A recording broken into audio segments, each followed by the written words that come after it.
आपके साथ दीपक बदौरी और आप देख रहे हैं हमारे खास प्रोग्राम बिग डिबेट। चुनावी समय चल रहा है। चुनावी समय में ऐसा कोई बयान नहीं होता जिसके कुछ मायने ना निकले। कुछ इसी तरह का बयान एक बार फिर से सामने आया और बयान दिया है सीएम शिवराज सिंह चौहान ने। सीएम शिवराज सिंह चौहान ने एक इमोशनल बयान दिया।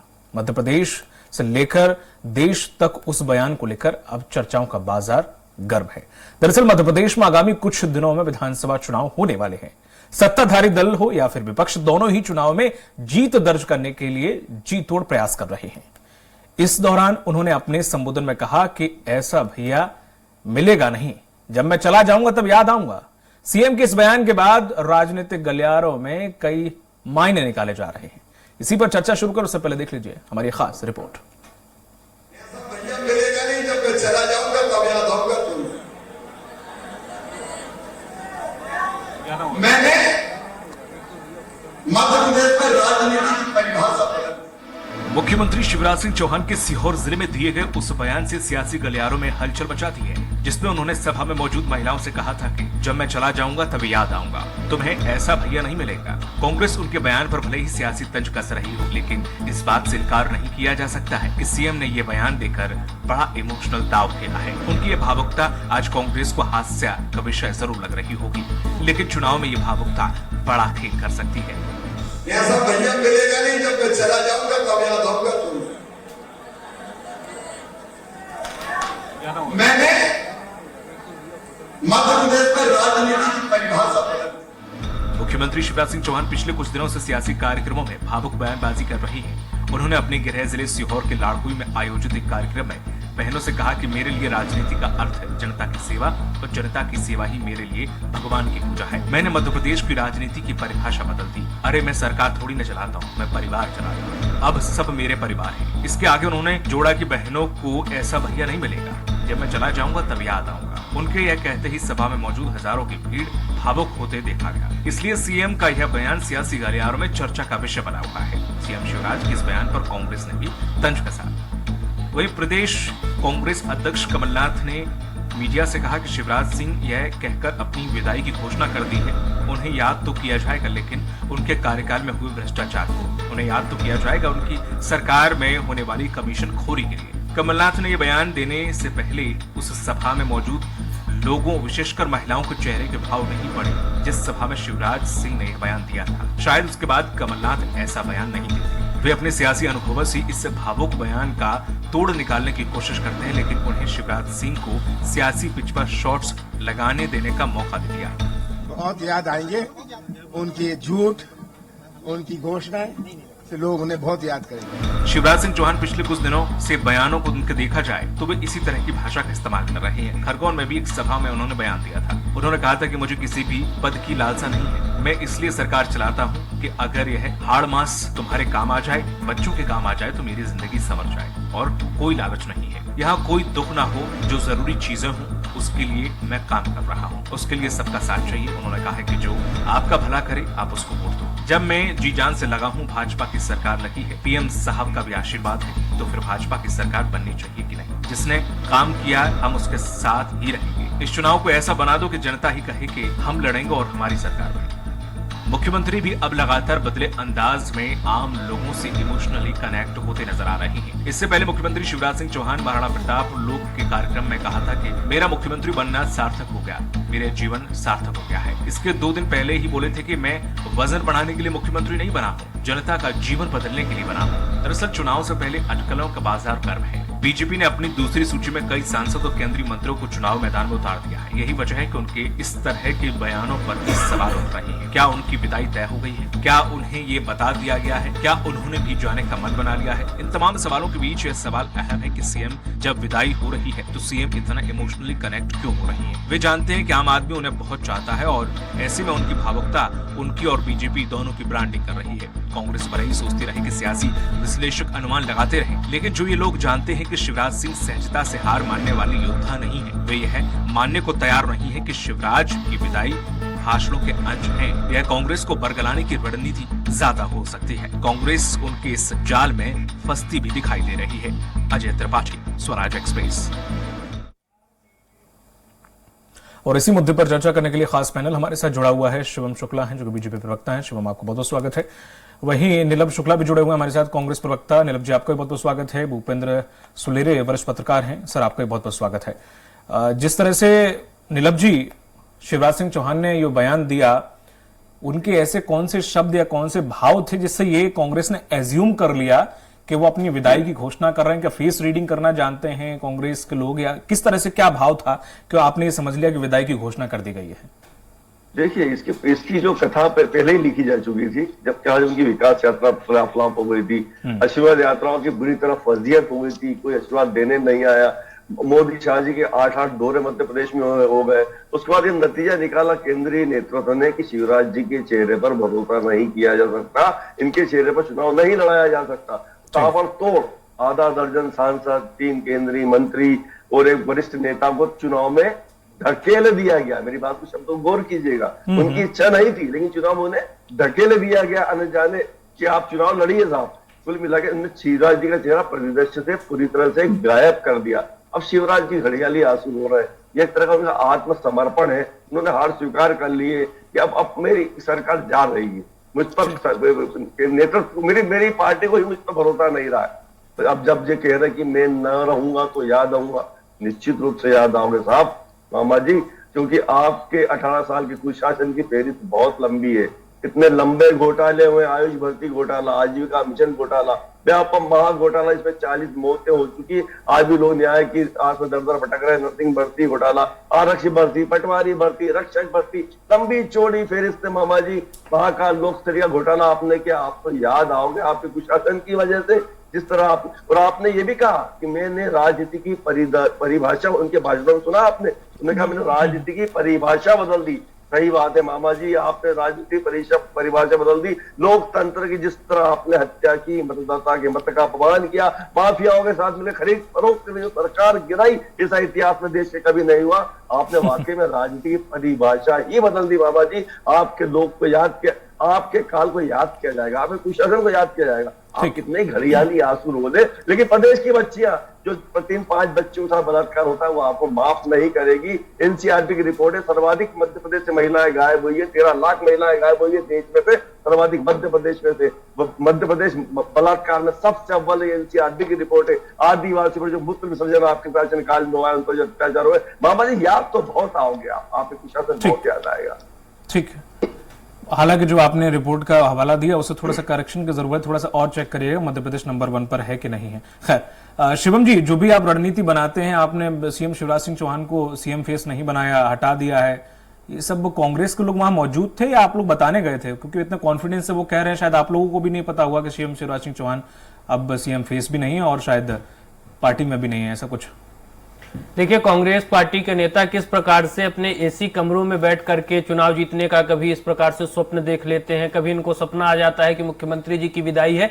यह सब चीजें इनके नेताओं की आदत है, अपने बंद कमरों में अपने 4 दरबारी लोगों को बिठा करके निर्धारित कर लेना है और उसके बाद अपना जो एक विचार है, जो कहीं ना कहीं कांग्रेस के ही 4 नेताओं के दिमाग की उपज है, उसको जनता का विस्तृत विचार बता करके प्रचार और प्रसार करना है और उसके बाद कहना है कि मध्य प्रदेश में हमारी सरकार आ रही है। और फिर जब चुनाव परिणाम अपेक्षानुरूप नहीं आते तो इनके बयान आने शुरू होंगे कि ईवीएम में फॉल्ट हो गई, ईवीएम मशीन के साथ साथ चुनाव आयोग ने छेड़छाड़ कर दी, चुनाव आयोग की मंशा पे सवाल उठाएंगे, जो वोटिंग लिस्ट है उस पर प्रश्न उठाएंगे। तो यह कांग्रेस की मानसिकता है, कोई इसमें नई चीज नहीं दिखेगी। आप देखिए, भारतीय जनता पार्टी की सरकार मुख्यमंत्री जी के नेतृत्व में एक और लगातार जनता के साथ संवाद स्थापित किए हुए है, चाहे वह जन आशीर्वाद यात्रा की बात कर ले या लगातार अन्य भी जो भारतीय जनता पार्टी के विभिन्न नेताओं के दौरे जनता के बीच में जिस प्रकार से वह जा रहे हैं, जिस प्रकार का उत्साह और जन समर्थन उनको मिल रहा है, उससे एक बात तो स्पष्ट है कि मध्य प्रदेश में भारतीय जनता पार्टी की सरकार मजबूती के साथ वापस आ रही है। यह चीजें आपको देखने को मिलेंगी, जनता के चेहरे पर देखने को मिलेंगी, जब वहां का नेतृत्व,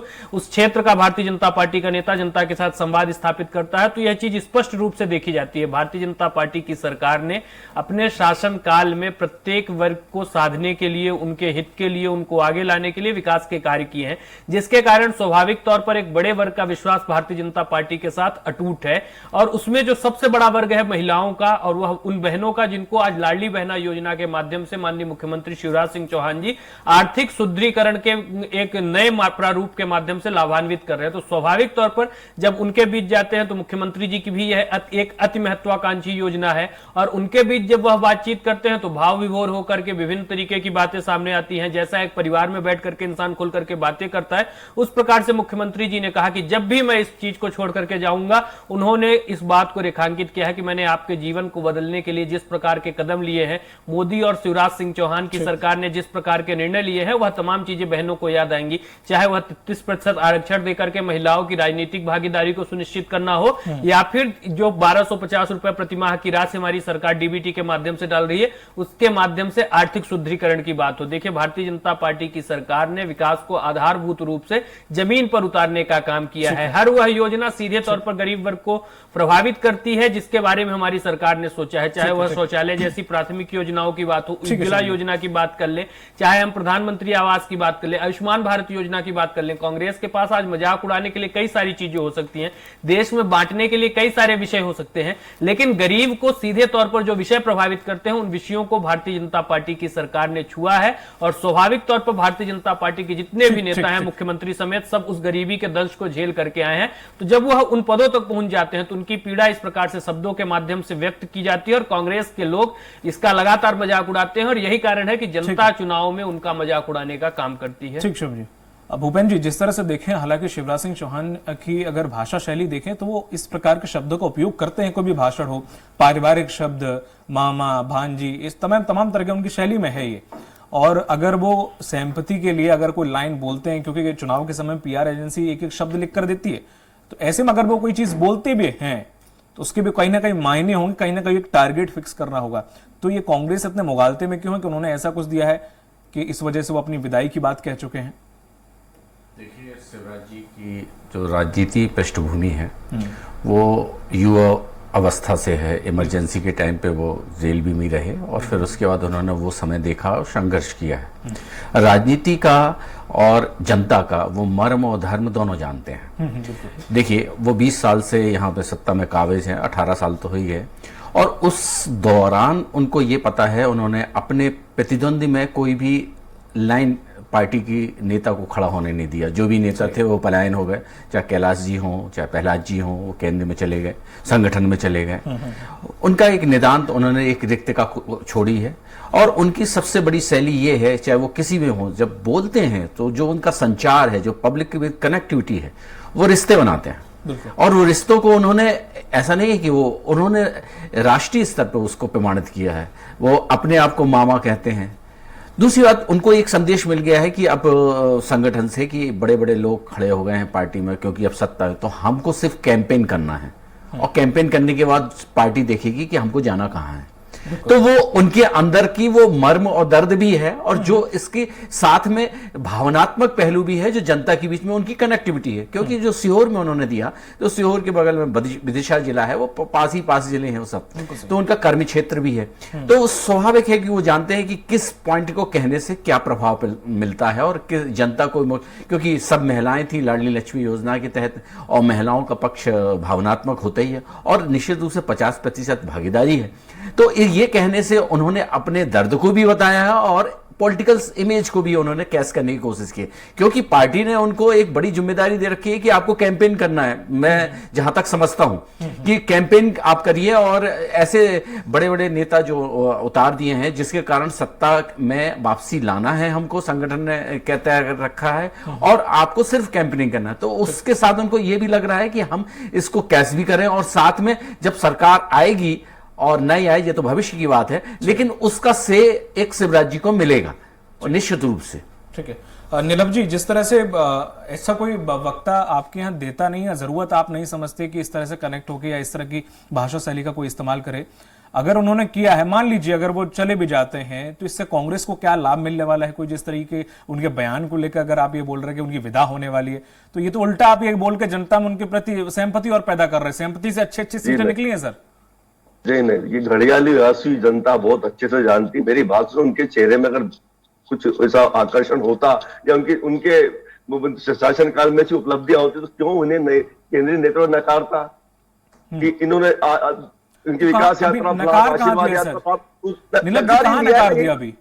मेरी बात सुनिए, Announcement अब किया खुद क्या? ही वो खुद ही स्वीकार कर रही है, आत्मसमर्पण के भाव है। अब आप बोल लो कि कैंपेन में फोटो नहीं, तो कैंपेन में फोटो तो दिग्विजय सिंह का भी नहीं था। ये उनके जो भाषण है वो आत्मसमर्पण वाला भाषण है, खुद ही स्वीकार कर रहे कि मैं नहीं रहूंगा, तो ये तो हतोत्साहित हो रहा है ना। खुद ही स्वीकार है कि नेतृत्व ने नकार दिया है। जब आधा दर्जन सांसदों को लड़ा दिया चुनाव, 3 केंद्रीय मंत्रियों को चुनाव में धकेल दिया गया है, सीधी बात है केंद्रीय नेतृत्व ने शिवराज जी का चेहरा नकार दिया सिरे से, उसी की वो रो रहे, घड़ियाली आंसू रो रहे हैं। और आप कह रहे हैं लाडली बहना की बात है, लाडली बहना का इन्होंने इवेंट बनाया। आपको बताऊं, कोरोना में जो बच्चे अनाथ हुए थे उन्हें 8 महीने से अभी तक पेंशन नहीं मिली, विधवाओं को पेंशन नहीं मिली, निराश्रितों को नहीं मिली, दिव्यांगों को पेंशन नहीं मिली, पुरानी सब योजनाएं बंद कर दी गई। सिर्फ लाडली बहना का इवेंट बनाया जा रहा है, वो भी राखी। बात सुनिए पूरी, आप राखी पर क्या दे रहे हैं आप? 250 रुपए। रक्षाबंधन पर बहन क्या मांगती है? सुरक्षा। सर्वाधिक आपने कहा ना, आंकड़े कहां से लाते हैं आप संसद में एनसीआर की रिपोर्ट आप पढ़िए, वहां पर लिखा है 13 लाख महिला देश से गायब हुई है, सर्वाधिक मध्य प्रदेश से 5 महिलाओं का लगातार बलात्कार हुआ मध्य प्रदेश के अंदर। ये आंकड़ा एनसीआर के मन से नहीं कह रहा हूँ, बहनों को आप 250 रुपए दे रहे हैं सुरक्षा के नाम पर।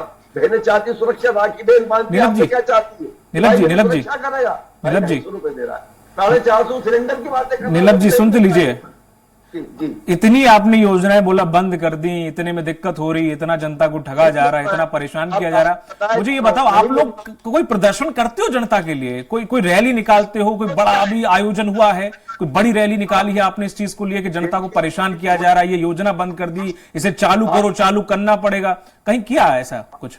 आप अपडेट नहीं है शायद। जन आक्रोश क्या है? जन आक्रोश यात्रा क्यों निकल रही है? तो जनता कांग्रेस आ रही सड़कों पर, आशीर्वाद देने तो कोई नहीं आया। आक्रोश के लिए देखो लाखों की भीड़ हर जगह से आ रही, यही तो आक्रोश है जनता का। यही तो प्लेटफॉर्म पे जनता आक्रोश व्यक्त कर रही है। और हम क्या बता रहे हैं? जो काठ की हांडी है बार बार नहीं चढ़ेगी। मेरे भारतीय जनता पार्टी प्रवक्ता बिना रुके, बिना सांस लिए बोलते, इन्हें पर्चे दे दिए जाते। सब प्रवक्ता एक शरीर की भाषा, एक शरीर का राग अलापते, मैं रोज डिबेटें करता हूं, देखता हूं मैं, इन्हें पर्चे दे दिए जाते, पूरा वोट लेते रट्टू ठोकते की तरह आके जो शुरू होते बोलना नॉन स्टॉप, उसमें हिंदी का अलंकार बड़े बड़े वाक्यों प्रयोग करते, एक बात पूरी होती वही बात हर प्रवक्ता बोलता है, क्योंकि इनके पास कहीं विजन नहीं है। आज प्रदेश की हालत ये है, प्रदेश आज पिछले स्थिति में आ चुका है। मेरे हर चीज में अव्वल आ चुका है, अपराध में, बलात्कार में, आदिवासियों पर अत्याचार में। तो अभी तो आपने चेहरा हटाया, सीधे से नकारा गया आपको। भाई आपके घड़ियालू आंसू जो आप रो रहे हैं, ये सिंपैथी नहीं है। जनता उन महिलाओं का दर्द देखिए जिनके घरों में बलात्कार हुए, उन आदिवासियों का दर्द देखिए जिनके सिर पर पेशाब आप करते हैं, उन आदिवासियों को देखिए आप चप्पल से मारते हैं, उनका दर्द कहीं नहीं है। उनके आंसू आपको नहीं दिखते जो आप मंच पे घड़ियालू आंसू रोते हैं। ठीक है, जब इसका जवाब आपको चुनाव में देगी, काट के हंडी बार बार नहीं चलते, आप रो लें चाहे कुछ भी कर लें, आपके कुशासन आपके सामने आ रहा है। ठीक है, मतलब मैंने कुल मिला के आपने बार बार क्राइम के बारे में ही जिक्र किया। क्राइम में एक एनसीआरबी की रिपोर्ट, जिस रिपोर्ट है आपने थोड़ा सा चेक करना, उसमें मध्य प्रदेश के ऊपर एक राज्य और है, उसका नाम है राजस्थान। सर मध्य प्रदेश अव्वल बलात्कार में सबसे पहले एनसीआरबी रिपोर्ट। सर मैं क्राइम की बात कर रहा हूँ, पर्टिकुलर में एक चीज उठा नहीं सकते, बच्चों के क्राइम में मध्य प्रदेश नंबर 1 पर है। आप पूरे क्राइम की बात करिए ना सर। क्राइम नहीं होता क्या? उसे आप किस तरह से 13 लाख महिला गाना और जो आपने जन आक्रोश रैली बोली, अगर विपक्ष पूरे 4 साल मौन रहे और फिर उसके बाद जब चुनाव होने के बाद 2 महीने पहले एक जन आक्रोश रैली निकाल दे और ये कहते हैं हम विपक्ष में हैं और हम तुम्हारी आवाज उठा रहे हैं, तो ऐसा विपक्ष क्या जनता चाहती है सर? क्या निकाला? विकास यात्रा चुनाव के पहले, अब आशीर्वाद लेने गए चुनाव के पहले, किस बात का आशीर्वाद देगी जनता आपको? सर विपक्ष मालूम है सामने आपके कौन है, तो विपक्ष को क्या भूमिका निभानी चाहिए? अगर आप जन आक्रोश यात्रा के देखे ये कहें कि हमने बहुत आंदोलन किए, हमने बहुत रैलियां निकाली, तो सर रहने दीजिए, फिर तो आप जन आक्रोश भरोसे ही रहे, वो ज्यादा बेटर लग रहा है, वो साउंड थोड़ा ठीक लग रहा है। ठीक है शिवम जी, जिस तरह से अगर वो नहीं है, अगर जैसे हालांकि कांग्रेस जाहिर सी बातों से मौका चाहिए, लेकिन मौका उसे दिया क्यों जा रहा? अक्सर ऐसे शब्द क्यों कांग्रेस के मुंह में रखे जा रहे हैं, ऐसी सिंपैथी वाले वर्ड्स, चुनाव के समय में वो गायब होना, उनके पोस्टर, थोड़ा सा उनका तवज्जो कम देना, केंद्रीय मंत्री, जाहिर सी बात है मुख्यमंत्री बनेगा तो इन्हीं में से कोई बनेगा, सीएम शिवराज सिंह चौहान को भी मैं इंक्लूड कर रहा हूं, तो बनेगा तो एक होता है ना कि कहीं ना कहीं कॉम्पिटिटर दिल्ली के उतार दिए गए हैं तो अपनी वैल्यू कम हो जाती है, तो कुछ तो ऐसी वजह है ना जो उन्हें बोलने का मौका मिल रहा है। देखिए, सबसे पहली चीज यह है कि भारतीय जनता पार्टी की सरकार में एक चीज आप स्पष्टता के साथ देखेंगे, मुख्यमंत्री की कुर्सी या फिर कोई भी अन्य पद किसी भी व्यक्ति या किसी परिवार की मिल्कियत नहीं है।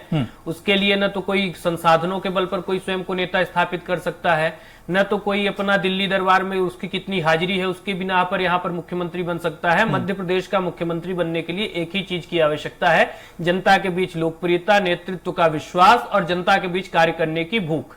माननीय मुख्यमंत्री शिवराज सिंह चौहान जी ने अपने कार्यकाल के दौरान लगातार मध्य प्रदेश की छवि को परिवर्तित करने का कार्य किया है और मध्य प्रदेश जो एक बीमारू प्रदेश था उसको ला करके यहाँ पर आगे जिस प्रकार से खड़ा किया, वह बात किसी से छिपी हुई नहीं है। चाहे हम इंडस्ट्रियल ग्रोथ की बात कर ले जो निगेटिव में थी, आज 24% के आसपास है। मध्य प्रदेश के विकास की दर जो 4% के आसपास थी वह 16% के आसपास है। यह तमाम चीजें पूरा प्रदेश जानता है, बार बार इसको रेखांकित करने की आवश्यकता नहीं है। लेकिन अगर कांग्रेस पार्टी की हम बात करें तो आज यह जो आक्रोश की यात्रा बता रहे हैं, यह आक्रोश तो पूरा प्रदेश देख रहा है कि इनके अपने नेताओं और कार्यकर्ताओं का आक्रोश कमलनाथ जी के गुट के पर निकलता है, कमलनाथ जी के गुट के नेताओं कार्यकर्ताओं का आक्रोश अरुण यादव के गुट पर निकलता है, अरुण यादव का गुट अजय सिंह के ऊपर निकालता है, अजय सिंह का गुट दिग्विजय सिंह पे निकालता है, दिग्विजय सिंह जीतू पटवारी पे, पटवारी पचौरी पे। बस इसी की यात्रा लेकर के यह जनता के बीच जा रहे हैं। न जनता से जुड़ा हुआ सरोकार से कोई विषय है, न जनता से जुड़े हुए मुद्दे हैं। कांग्रेस पार्टी के पास आज बात करने के लिए जनता के तत्कालीन कोई ऐसे विषय नहीं है। यही कारण है कि मुख्यमंत्री जी के इस प्रकार के बयानों को लेकर के अपनी राजनीति के समय नहीं है इतना। शिवम जी ने कहा गुटबाजी की तो मेन प्रॉब्लम आप में है, तभी तो आपने 3 केंद्रीय मंत्री समेत 7 सांसद उतार दिए। ये बहुत स्पष्ट है सर, ये तो बहुत स्पष्ट है। क्यों उतारेगा ये, क्यों नहीं उतारेगा, सबको पता है। सब एक साथ चुनाव में उतर चुके हैं, जब चुनाव की रणभेदी बच चुकी है, युद्ध के नगाड़े बज रहे हैं, तो हमारे जो फ्रंट लाइन के जितने भी योद्धा है वह स्वयं आगे आकर के विभिन्न क्षेत्रों में हमारे कार्यकर्ताओं का नेतृत्व कर रहे हैं। ऐसा ऐतिहासिक नेतृत्व आपको कहां देखने को मिलेगा? कांग्रेस के नेता तो अपने घरों तक घुसे हुए हैं, कमलनाथ जी ऐसी खबरों से लोकप्रियता को पहचान रहे हैं और भारतीय जनता पार्टी का पूरा नेतृत्व जनता के बीच जाकर के अपनी पार्टी के लिए, अपने विचार के लिए वोट मांगने का काम कर रहा है। मतलब आप बीच में वो खत्म ही करना है आपने, वो एकदम सोच कर रखा हुआ है। चलिए ठीक है। नाराज भाजपा में कांग्रेस नीलम जी भूपेंद्र जी समय कम दे पाए प्लीज, बाहर का रास्ता दिखा दिया। किसी से चिपकी नहीं है। ठीक जिस तरह से शुक्ला जी भूपेंद्र जी, जिस तरह से देखा जाए दोनों ही शुक्ला जी आपस में इस चीज को लेकर लड़ रहे हैं कि शिवराज सिंह चौहान रहेंगे कि नहीं रहेंगे, जो एक तरीके से एक पत्रकारिता का बड़ा लंबा अनुभव आपका रहा है। जब ऐसे सर्कमस्टेंसेस किसी गवर्नमेंट में आते हैं, शिवम शुक्ला जी ने एक बात और कही कि जिसका चेहरा लोकप्रिय हो तो उसके हिसाब से तो सीएम शिवराज सिंह चौहान ही बनते हैं और दावेदार हैं, क्योंकि जितने भी केंद्रीय मंत्री उतारे उनकी एक लोकसभा या इनकी एक विधानसभा में उनकी पैठ है, पूरे राज्य में तो नहीं है। जो 3 बार का मुख्यमंत्री शायद उसकी पॉपुलैरिटी इन लोगों से ज्यादा रहेगी। अगर सिर्फ पॉपुलैरिटी की बात है तो फिर तो सीएम शिवराज सिंह चौहान को आगे रखना चाहिए, शायद वो अभी ऐसा दिख नहीं रहा है। देखिए, राजनीति में बीजेपी का जो राजनीति है वो संगठनात्मक राजनीति है। वो उनके जो इतने बड़े नेताओं को अभी उतार दिया है, 3 मिनिस्टरों को उतार दिया, केंद्र के सांसदों को उतार दिया। किसी ने ये नहीं कहा कि हम मन में जरूर रहो लेकिन कभी नहीं संगठन के खिलाफ कहा। तो ये देखिए, ये 2 संदेश हैं उनके संगठन के कहने के कि पार्टी से बड़ा कोई, संगठन से बड़ा कोई है नहीं। दूसरी बात, ये सेमीफाइनल है, इसके बाद पार्लियामेंट के चुनाव होना है। तो ये चुनाव बिल्कुल मोदी और अमित शाह जी के चेहरे पर लड़ा जा रहा है। ये तय है कि शिवराज जी अगले बार में सीएम नहीं रहेंगे। ये बिल्कुल संदेश दे दिया है संगठन ने। और ये हम लोग राजनीति और मीडिया के लोगों के कारण इस चीज को समझते हैं कि एंटी कंपल्सी चल रही है, उससे कारण इनको, क्योंकि राष्ट्रीय नेतृत्व को उसको फाइट करना पड़ रहा है। प्रधानमंत्री कई बार आ रहे हैं और अभी आएंगे रैलियों में। समय का अभाव है, इसलिए मैं माफी चाहूंगा, इस डिबेट को आगे नहीं ले जा पाऊंगा। नीलम जी, जो आप उंगली खड़े कर रहे हैं, विजय वर्गीय जी का नाम आप लेना चाह रहे थे, वो मैं समझ गया। ठीक है, बहुत बहुत शुक्रिया हमारे साथ जुड़ने के लिए, शुक्ला जी आपका और नीलम जी आपका, और साथ ही साथ वरिष्ठ पत्रकार जो हमारे साथ भूपेंद्र जी आपका भी। तो जिस तरह से देखा जाए, मध्य प्रदेश में सियासी रण में योद्धा उतर चुके हैं और लगातार विगुल बज चुका है। सभी अपने अपने बयान दे रहे हैं, अपनी अपनी सिंपैथी क्रिएट करने की कोशिश कर रहे हैं, लेकिन कहीं ना कहीं सीएम शिवराज सिंह चौहान में हल्का सा मलाल है, जो कहीं ना कहीं उनके भाषण में भी झलक जाता है। हालांकि इसकी भाषा शैली भी ऐसी है, एक स्पष्ट रूप से नहीं कह सकते कि उनका कहीं ना कहीं यही इरादा है कि वो विदाई का घोषणा पत्र है या घोषणा विदाई की बात कर रहे हैं, लेकिन कांग्रेस से इस मुगालते में जरूर है। लेकिन देखने वाली बात होगी उनकी यह सिंपैथी कहीं ना कहीं उनके लिए काम ना कर जाए। मुझे दीजिए इजाजत, नमस्कार।